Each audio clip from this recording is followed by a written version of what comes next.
অভিযোগ হচ্ছে এখানকার এক্স কাউন্সিলর চন্দ্রা ঘোষালের হাজবেন্ড সৈমন ঘোষাল, তার বাড়ি থেকে একটা ছেলে 3টে দীপল নিয়ে আসে, আনার পর এখানে রাখা হয় এবং আমাদের একটা কার্যকর্তা দীপেন্দ্র মজুমদার ওকে তাকে ধরে।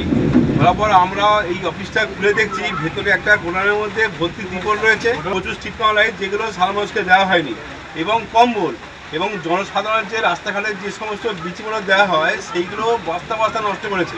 আমরা ওর বাড়ি থেকে পাশের বাড়ি থেকে দেখছি কমপক্ষে 1000 থেকে 1500 বালতি, যেই বালতিগুলো সাধারণ গরিব মানুষদের এবং পাড়ার সমাজকে দেওয়া হয়েছে ময়লা ফেলার জন্য। বালতিগুলো না দেওয়া তো আজকে যে সমস্ত বাড়ির মা বোনরা যে ময়লাগুলো ফেলে সেগুলো তো ফেলার নিয়ম। আমরা যখনই তাকে বলা হয় যে বালতি নেই বলছে না, বালতি শেষ, বালতি পৌঁছাওয়া দিচ্ছে না, এবং সাদা মানুষের সঙ্গে অসভ্য ব্যবহার। আমাকে ভোটের ঠিক আগে থ্রেট দিয়েছে, আমাদের যে সমস্ত বিজেপি সব কার্যকর্তা এসবকে ধরে থ্রেট দিচ্ছে, 4 থেকে দেখে নেবো। রাজপুর সোনারপুর পুরসভা তৃণমূল কাউন্সিলরের বাড়ি থেকে উদ্ধার হলো ত্রাণ সামগ্রী। 23 নম্বর ওয়ার্ডের তৃণমূল কাউন্সিলর চন্দ্রা ঘোষালের বাড়ি ও কার্যালয়ে বিপুল ত্রাণ সামগ্রীর খোঁজ।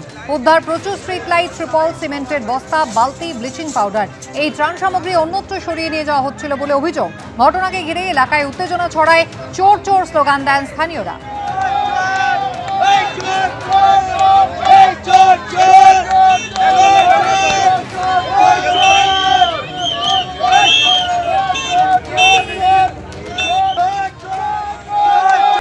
এদিকে গতকাল সকালেই আলিপুরের সরকারি অফিসে ভয়াবহ অগ্নিকাণ্ডের ঘটনা ঘটে, যে ঘটনায় এবার অন্তর্ঘাতের আশঙ্কা প্রকাশ করে আলিপুর থানায় এফআইআর দায়ের করেছেন দক্ষিণ 24 পরগনার এডিএম। কথা বলবো, পার্থপ্রতিম ঘোষ রয়েছেন আমাদের সঙ্গে।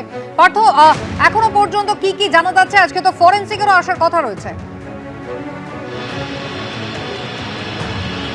দেখি ইতিমধ্যে তোমায় বলবো, দমকলের কর্মীরা, দমকলের আধিকারিকরা তারা কিন্তু এখনো রয়েছেন এবং দমকল প্রতিমন্ত্রী কৌশিক চৌধুরী তিনিও কিন্তু এসে পৌঁছেছেন। যে জায়গায় ধোঁয়াশা এবং যে জায়গায় অন্তর্ঘাতের আশঙ্কা, কারণটা হচ্ছে এই যে জায়গায় রয়েছে আমরা দাঁড়িয়ে রয়েছে, এটা হচ্ছে নবপ্রশাসনিক ভবন এবং দক্ষিণ 24 পরগনা জেলা পরিষদের যে দপ্তর, সেই দপ্তর রয়েছে এই বহুতলের। প্রথমে হচ্ছে গতকালকে 9:15 থেকে 9:30 নাগাদ বহুতলের 4তলায় প্রথমে আগুন লাগে। যে 4তলা হচ্ছে জেলা পরিষদের দপ্তর রয়েছে, যার মধ্যে বাহারুল ইসলাম এমএলএ, পাশাপাশি গ্রেপ্তার হওয়া জাহাঙ্গীর খানের দপ্তর রয়েছে, পাশাপাশি কনফারেন্স রুম রয়েছে এবং সেই জায়গায় আগুন লাগে।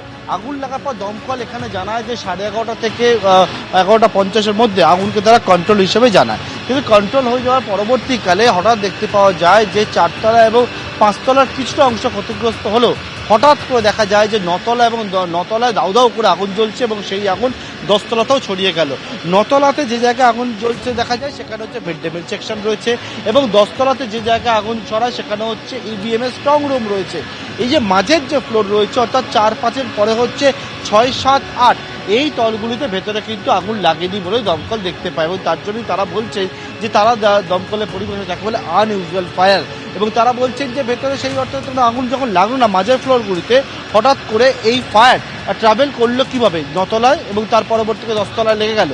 এবং এই যে জায়গায় এখানে একটা ধোঁয়াশা এবং অন্তর্ঘাতের আশঙ্কা তারা কিন্তু করছেন, কারণ হচ্ছে যখন এই আগুন লাগে তার পরবর্তীকালে হচ্ছে এখানে বিদ্যুৎ সংযোগ ব্যবস্থা বিচ্ছিন্ন করে দেওয়া হয় এবং যে সময় আগুন লাগে, আগুন লাগার কারণ কি, কারণ সমস্ত দপ্তর বন্ধ অবস্থায় ছিল। যে জায়গা থেকে ধোঁয়া প্রথমে দেখতে পাওয়া যায় কনফারেন্স রুম সেটা বন্ধ ছিল, বাহারুল ইসলামের অফিস ঘর সেটা বন্ধ অবস্থায় ছিল। সেই জায়গা থেকে কীভাবে এই আগুনটা লাগলো সেটা ঘিরেও ধোঁয়াশা রয়েছে।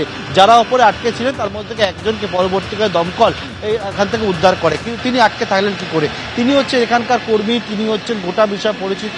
ফ্রন্ট যে গেটটা রয়েছে যেখানে সিঁড়ি রয়েছে সেটা ওপেন অবস্থায় ছিল, কয়েকজন তারা আটকালেন কি করে? এরকম অনেকগুলো জায়গায় ধোঁয়াশা এবং তার পরিপ্রেক্ষিতেই এডিএম সাউথ 24 পরগনা তিনি অভিযোগ করেছেন এবং সেই অভিযোগের পরিপ্রেক্ষিতে এফআইআর হয়েছে এবং দমকল প্রতিনিধি তিনি নিজে এসেছেন, এসে কিন্তু ভিজিট করছেন।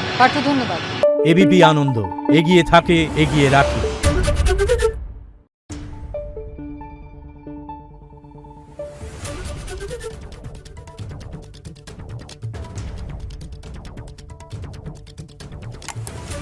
Thank you.